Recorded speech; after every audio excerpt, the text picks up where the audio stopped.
Poetic devices.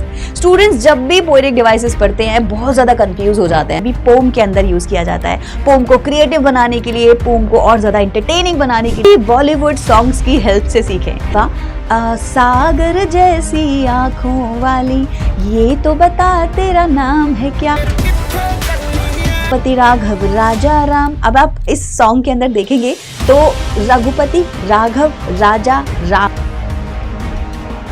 Hi everyone, this is me Nidhi Gupta, your English coach, and in today's video, students, we are going to cover a very important topic, that is poetic devices. Students जब भी poetic devices पढ़ते हैं बहुत ज़्यादा confuse हो जाते हैं, and of course ये topic इतना important तो है ही कि एग्जाम में इससे related question आएगा ही आएगा. Then why don't we complete and cover this topic once and for all? आज के वीडियो में हम लोग poetic devices को समझेंगे, बहुत ही क्रिएटिव तरीके से समझेंगे। आपको कैसे पता चलेगा कि मुझे पोएटिक डिवाइसेस समझ आ गई हैं? Number 1, you should be able to know all the poetic devices. आपको सारे के सारे पोएटिक डिवाइसेस एटलीस्ट जितने आपके सिलेबस का पार्ट हैं उनके नेम्स पता होने चाहिए। Number 2, you should be able to identify the poetic devices in the line. Poem की लाइन है, प्रोज की लाइन है, उसको देखते ही आप बता देंगे कि इसके अंदर कौन सी पोएटिक डिवाइस यूज हुई है। इतना एबल मैं आपको आज के वीडियो में बना दूंगी बच्चों। पोएटिक डिवाइसेस को अगर हम लोग म्यूजिक से कंपेयर करें ना तो कुछ गलत नहीं है। जैसे किसी सॉन्ग को बहुत ज्यादा इंटरेस्टिंग बनाने के लिए उसमें म्यूजिकल इंस्ट्रूमेंट्स यूज किए जाते हैं, डिफरेंट म्यूजिकल इंस्ट्रूमेंट्स, मीटर लगाया जाता है, फुट लगाया जाता है, राइमिंग वर्ड्स लगाए जाते हैं। बिल्कुल वैसे ही एक पोम को इंटरेस्टिंग बनाने के लिए हम लोग क्या यूज करते हैं? पोएटिक डिवाइसेस यूज करते हैं। अभी देखो मैंने पोम को एक सॉन्ग से कंपेयर किया, राइट? तो ये भी एक पोएटिक डिवाइस है। जल्दी से मुझे कमेंट सेक्शन में बताइए कौन सी पोएटिक डिवाइस हमने यूज की है। और जब मैंने सॉन्ग्स की बात की ही है बच्चों, तो क्यों ना आज हम लोग पोएटिक डिवाइसेस को हिंदी बॉलीवुड सॉन्ग्स की हेल्प से सीखें। टॉपिक आप लोगों के लिए इंटरेस्टिंग तो बन ही जाएगा, लेकिन आपको ये पोएटिक डिवाइसेस हमेशा के लिए याद भी हो जाएगी। अब आपको बोर्ड पर एक और चीज दिखाई दे रही होगी, एक और न्यू वर्ड दिखाई दे रहा होगा, that is figure of speech. आप बोलोगे ma'am poetic devices and figure of speech अलग अलग होते हैं क्या? नहीं, होते तो सेम ही हैं, लेकिन पोएटिक डिवाइसेस एक ब्रॉडर टर्म होता है बच्चों, और उसी का एक शॉर्ट जो पार्ट होता है that is figure of speech. हम लोग जिन वर्ड्स को आज हम लोग पढ़ने वाले हैं, जैसे सिमिली हो गया, मेटाफर हो गया, पर्सोनिफिकेशन हो गया, एलिटरेशन, ऑनोमोटोपिया, हाइपरबोली, एक्सिमोरॉन, ये सारे के सारे आपके फिगर ऑफ स्पीच ही होते हैं, but of course they are the part of your poetic devices also. A figure of speech is a creative use of words और phrases to convey meaning in a non literal वे।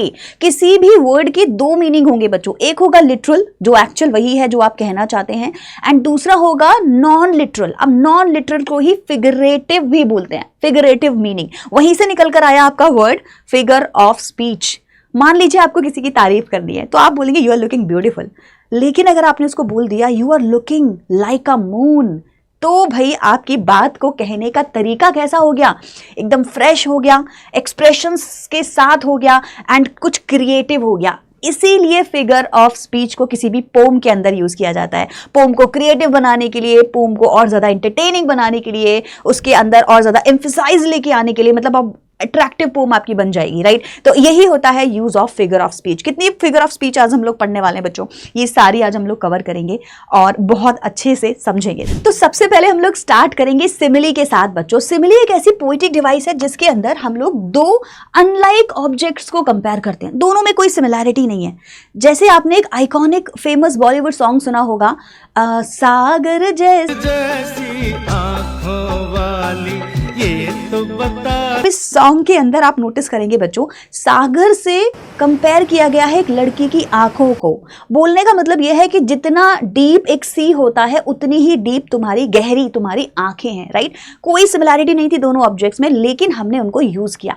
हिंदी में आपने word देखा जैसे, English में आपको words दिखाई देंगे as and like, right? एक और सॉन्ग बहुत ज्यादा फेमस है, नया सॉन्ग है, हवा जैसे चलता है तू, मैं रेत जैसी उड़ती हूँ। अब इस सॉन्ग में आपने नोटिस किया आपको कंपेयर किया गया हवा से, अपने आप को कंपेयर कर लिया रेत से। तो अभी ये जो कंपैरिजन है, ऑफ कोर्स दोनों ऑब्जेक्ट्स अनलाइक हैं, और जो वर्ड्स यूज हुए हैं हिंदी में जैसे जैसे, और इंग्लिश में हम लाइक और एज वर्ड जरूर देखेंगे। You were as brave as lion, ये बहुत ही फेमस एग्जांपल्स हैं सिमिली के, जहां पे एज दिखाई दे रहा है ना। Moon is broken like a mirror, जैसे मिरर टूट जाता है बिल्कुल वैसे मून भी टूट गया। क्लास 10 के स्टूडेंट्स के लिए आपके जो सिलेबस में जितने भी सिमिलीज यूज हुई हैं वो सारी मैंने यहाँ पे स्क्रीन पर आपको दिखा दिया। जरूर से आप लोग क्या करिएगा, इनको बाद में पढ़िएगा और प्रैक्टिस करिएगा। सिमिली के जैसा ही हमारे पास एक और बहुत इंपॉर्टेंट पोएटिक डिवाइस होता है, दैट इज मेटाफर। बच्चे बहुत कंफ्यूज हो जाते हैं सिमिली एंड मेटाफर में। मैं आपको दो चीजें सिखाऊंगी और उससे आपकी प्रैक्टिस हो जाएगी। सबसे पहले इस गाने को देखते हैं। आपने सॉन्ग में नोटिस किया, आपको धूप जैसा नहीं बोला जा रहा है, आपको बोला जा रहा है तू धूप है, तेरे अंदर सेम वही क्वालिटीज है जो धूप के अंदर है। तो एग्जैक्टली आपको कंपेयर नहीं किया जाता, आपको सेम ऑब्जेक्ट के जैसा ही ट्रीट किया जाता है। तो नंबर 1, वहां पर आपको एज और लाइक जैसे वर्ड्स नहीं मिलेंगे। सेकेंडली, वहां एक to be form of verb जरूर होगी, मतलब कि is, am, are, was, were. You are sunshine, ये वाला सॉन्ग देखिए, के अंदर आपको मोरनी जैसा नहीं बोला जा रहा, आपसे कहा जा रहा है मोरनी बनके तू कित्थे चल दी, राइट। सो बेसिकली मोरनी की क्वालिटीज ही आपके अंदर भी देखी जा रही है, तो आपको सेम ऑब्जेक्ट की तरह ट्रीट किया जाता है। तो कितने फेमस एग्जांपल्स हैं मेटाफोर के। यू आर अ डॉल, अगर मैं बोलती हूँ laughter is the best medicine, यहाँ पे देखो किन दो चीजों को कंपेयर किया जा रहा है, लाफ्टर को और मेडिसिन को। टाइम इज मनी, दो चीजों को कंपेयर किया जा रहा है, टाइम एंड मनी। जितना इंपॉर्टेंट मनी है उतना ही इंपॉर्टेंट टाइम भी होता है। क्लास 10 के स्टूडेंट्स के लिए आपके पोम के अंदर जितने भी मेटाफर यूज हुए हैं वो सारे के सारे आपको यहाँ दिखाई दे रहे हैं। टाइम निकालकर जरूर से इन सबको याद कीजिएगा। निकले वाले छात्रों को राजनीति से दूर रहना चाहिए, प्रैक्टिस कीजिएगा। अब हम लोग डिस्कस करेंगे बच्चों गानों की अगर बात करें, सॉन्ग्स की अगर बात करें, तो सबसे ज्यादा फेमस और सबसे ज्यादा यूज की गई पोएटिक डिवाइस है, क्योंकि हर चीज को ना हमें आदत होती है पर्सोनिफाई करने की। पर्सोनिफाई का मतलब क्या हो गया, किसी भी नॉन लिविंग थिंग को ह्यूमन क्वालिटीज दे दिया। छुपा बादल में शर्मा के मेरी जाना। अब बताओ चांद कैसे शर्माएगा, लेकिन हमने उसको शर्माने के लिए मजबूर कर दिया अपने सॉन्ग के अंदर।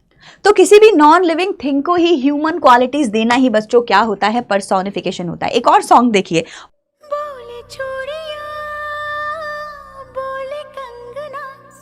हम बचपन से ये सॉन्ग सुनते आ रहे हैं, लेकिन कभी नोटिस नहीं किया कि चूड़ियां कैसे बोलेंगी, कंगन कैसे बोलेगा। बेसिकली इसका जो फिगरेटिव मीनिंग है वो ये है कि खन खन की आवाज आ रही है, राइट। बट हमने यहाँ पर इसको बोला चूड़ियां बोल रही हैं, कंगन बोल रहे हैं। तो ऐसे में हमने यहाँ पे इन सारी नॉन लिविंग थिंग्स को पर्सोनिफाई कर दिया, ह्यूमन क्वालिटीज दे दी। इसको बोलेंगे पर्सोनिफिकेशन। अगर मैं बोलती हूँ the moon looked at me, अब moon is not looking at me, वो तो वही कर रहा है जो उसको करना है, राइट। बट हमने उसको आंखें दे दी, पर्सोनिफाई कर दिया। I wanted to get money but the ATM died. बोलना मैं ये चाह रही हूँ, लिटरल मीनिंग मेरा ये है कि ATM जो है वो खराब हो गया था। फिगरेटिव तरीके से मैंने क्या बोल दिया, he died, right. My heart danced when he walked in the room, heart danced, भाई ऑब्वियसली हार्ट बीट तेज हुई थी, लेकिन हमने बोला हार्ट डांस।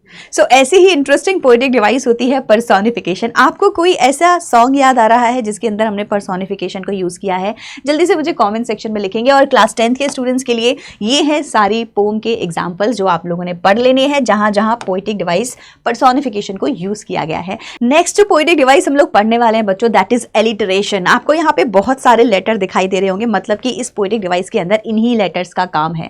किसी भी पोम के अंदर जो लाइन है उसमें जो कंसेक्यूटिव वर्ड्स हैं, मतलब कि एक साथ आने वाले 2-3 वर्ड्स लगातार अगर सेम ही लेटर से स्टार्ट होते हैं, वहां हम लोग बोलते हैं एलिटरेशन यूज हुई है।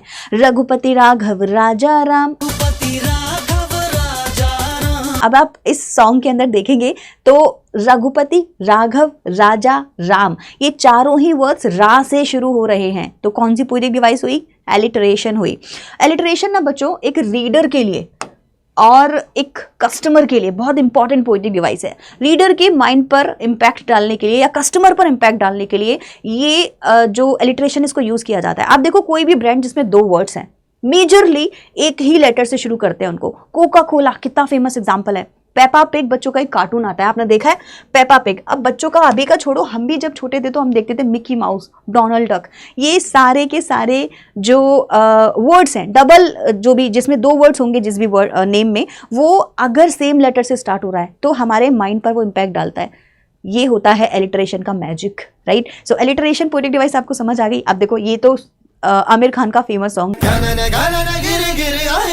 घनन घनन घेर, अब ये यहाँ पे 3 बार घ वर्ड यूज हुआ है, इसी को कहते हैं एलिटरेशन बच्चों।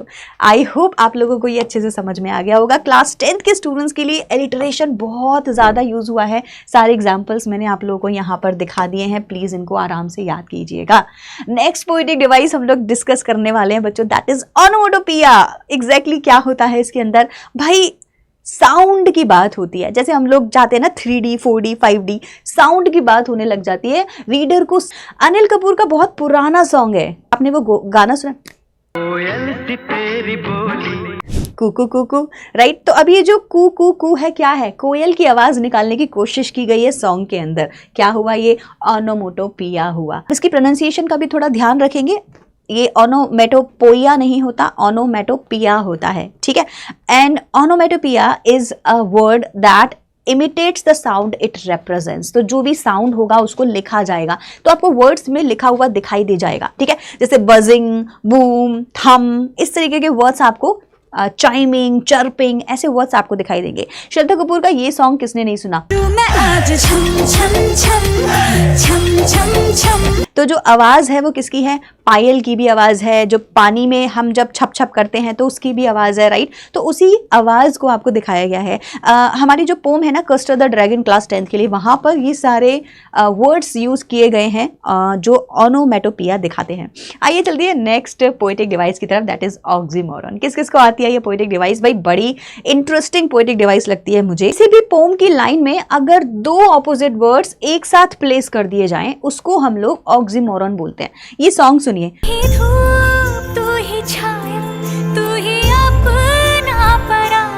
अब इस सॉन्ग के अंदर आपने देखा धूप एंड छाया एंड अपना एंड पराया, दोनों ही जो वर्ड्स हैं वो एक दूसरे के ऑपोजिट हैं और लाइन एक ही लाइन के अंदर यूज किए गए हैं। ऐसे में हम लोग बोलेंगे ऑक्सीमोरन यहाँ यूज हुआ है। बहुत ही क्लासिक एग्जांपल्स हमारे पास में ऑक्सीमोरन के होते हैं। ओपन सीक्रेट, भाई ओपन है तो सीक्रेट क्यों हुआ, सीक्रेट है तो ओपन कैसे हुआ। बिटर स्वीट, कड़वा खट्टा, मीठा खट्टा, है ना। हिंदी में बहुत ज़्यादा आदत होती है हम लोग को बोलने की, बहुत कम, अब बहुत एंड कम खुद से ही एक दूसरे के ऑपोजिट वर्ड्स हैं। लिविंग हिस्ट्री, अगर कुछ लिविंग है ऑलरेडी, लाइव है, तो हिस्ट्री कैसे हुआ, अब हिस्ट्री है तो पास्ट है तो फिर लाइव कैसे हुआ। तो ये एक दूसरे के ऑपोजिट वर्ड्स हो सकते हैं।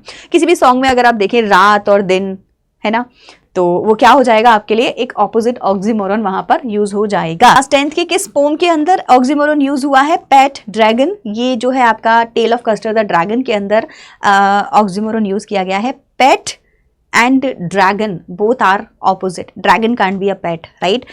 quiet rage, ये जल्दी से मुझे चैट सेक्शन में सब लोग बताएंगे किस पोम से लिया गया है ये फ्रेज, क्वाइट रेज, राइट। चलिए नेक्स्ट पोएटिक डिवाइस की अब हम लोग बात करते हैं, दैट इज एल्यूजन। भाई बहुत ही अच्छा वर्ड है पोएटिक डिवाइस।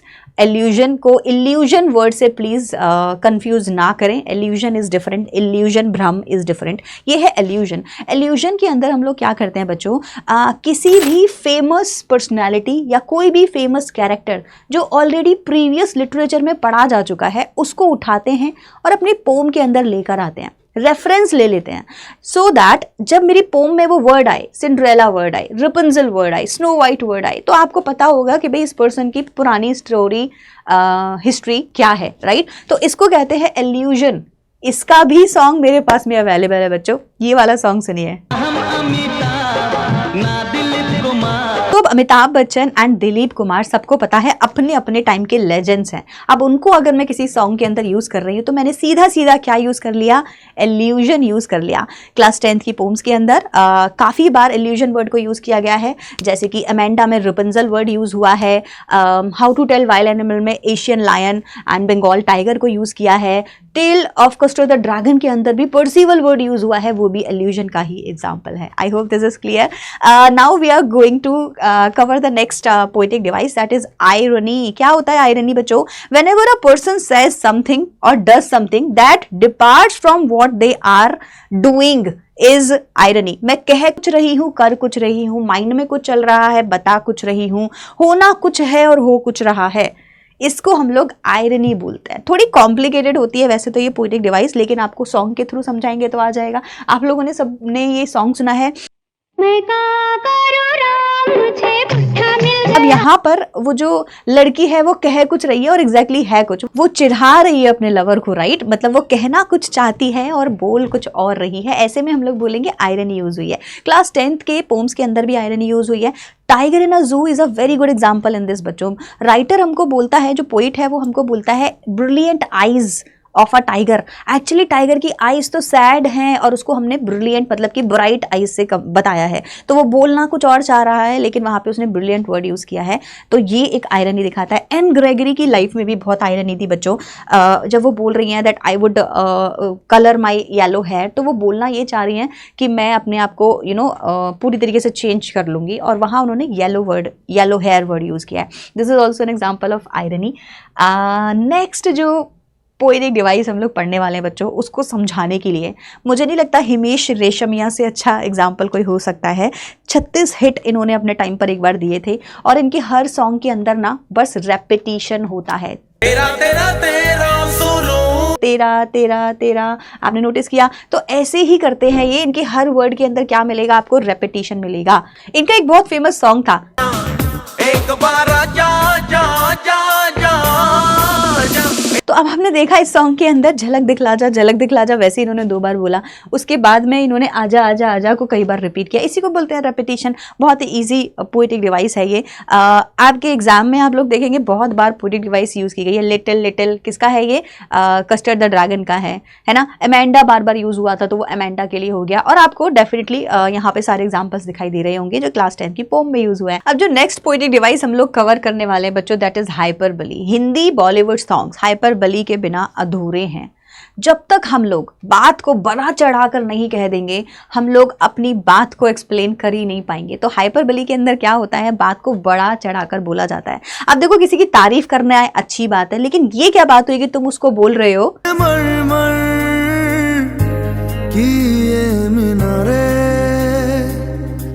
कुछ भी। तो अभी आपने नोटिस किया कितना ज्यादा बड़ा चढ़ाकर अपने लवर की तारीफ की जा रही है। एक और बहुत फेमस सॉन्ग है, आपने ये डेफिनेटली सुना होगा, चांद तारे नहीं तोड़ लाएंगे, धरती आसमान एक नहीं कर देंगे, हवाओं का रुख मोड़ नहीं देंगे, तब तक हमारे बॉलीवुड सॉन्ग पूरे नहीं है। बिल्कुल ऐसे ही पोम्स के अंदर भी हम लोग क्या करते हैं? एग्जेजरेशन यूज करते हैं। जैसे इस फॉर एन ग्रेगरी के अंदर अगर आप लोग देखेंगे तो एग्जेजरेशन यूज किया गया, बोला गया only God can love you for what you are. बात तो अच्छी है, स्पिरिचुअल पोम भी बन जाती है, लेकिन ये थोड़ा एग्जेजरेटेड टर्म है। ऐसा नहीं है, हमको एक्चुअली ट्रू लवर लाइफ में मिल जाते हैं, तो इसको बड़ा चढ़ाकर थोड़ा यहाँ बताया गया है। एग्जैजरेशन मतलब कि हाइपरबली यहाँ पर यूज हुआ है। I hope this is clear बच्चों। और आज की जो लास्ट पोएटिक डिवाइस है जो हम लोग कवर करने वाले हैं, दैट इज एंटीथेसिस। होता क्या है इसमें 2 ऑपोजिट वर्ड्स को यूज ना करके 2 ऑपोजिट आइडियाज को यूज किया जाता है। To err is human, to forgive is divine. गलती करना इंसान का काम है और माफ कर देना भगवान का काम है। ये सारे के सारे क्लासिक एग्जाम्पल्स हैं। आइए मैं आप लोगों को एक सॉन्ग सुनाती हूँ। अंधेरा तेरा मैंने ले लिया, मेरा उजला सितारा। रणबीर कपूर का चन्ना रे हर किसी ने सुना होगा। इस सॉन्ग के अंदर अंधेरा तेरा मैंने ले लिया, उजला सितारा तेरे नाम किया। तो दोनों ही जो फ्रेजेस हैं वो एक दूसरे के ऑपोजिट है। एक और सॉन्ग है शाहरुख खान का, सूरज हुआ मध्यम चांद जलने लगा, हुआ मध्यम चांद जलने लगा। ऑपोजिट आइडियाज आपको दिखाई दे रहे हैं, तो इसके बहुत क्लासिक एग्जांपल्स आपको वैसे भी दिखाई दे जाएंगे बच्चों। Some say the world will end in fire, some say in ice, आप ही की पोम है जिसमें 2 ऑपोजिट आइडियाज, कहाँ तो फायर और कहाँ आइस, ऑपोजिट आइडियाज को एक साथ दिखाया गया है, राइट। तो इसी तरीके से जो एंटीथेसिस है वो काम करती है। आई होप आप लोगों को जितनी भी पोएटिक डिवाइसेस मैंने अब तक समझाई हैं वो अच्छे से समझ आ गई हैं। आप लोग अगर चाहते हैं कि इसका पार्ट 2 आए, जिसके अंदर मैं फिर से बॉलीवुड सॉन्ग्स की हेल्प से आप लोगों को ये बाकी की पोएटिक डिवाइसेस भी समझाऊं with of course the examples from your poem also, तो आप लोगों के लिए ये वीडियो मैं लेकर आऊंगी। आपको कमेंट सेक्शन में लिखना होगा पार्ट 2, और ये वाला वीडियो आप लोगों को कैसा लगा प्लीज़ ज़रूर से मुझे कमेंट सेक्शन में बताना। मैंने इतनी मेहनत की है इस वीडियो को बनाने में, तो मैं सच में चाहूँगी कि आप लोगों के कमेंट्स भी मैं पढूं। वीडियो को एक बार शेयर ज़रूर करिएगा उन सब स्टूडेंट्स को, उन सब फ्रेंड्स को जिनको पोएटिक डिवाइसेस समझ नहीं आती हैं, बिकॉज आई एम श्योर आज के बाद जितनी पोएटिक डिवाइसेस मैंने आपको इस पोम के अंदर पढ़ाई हैं वो आपको क्लियर हो गई होंगी। I will see you in the part 2 if you want that. Till then, bye everyone and take care.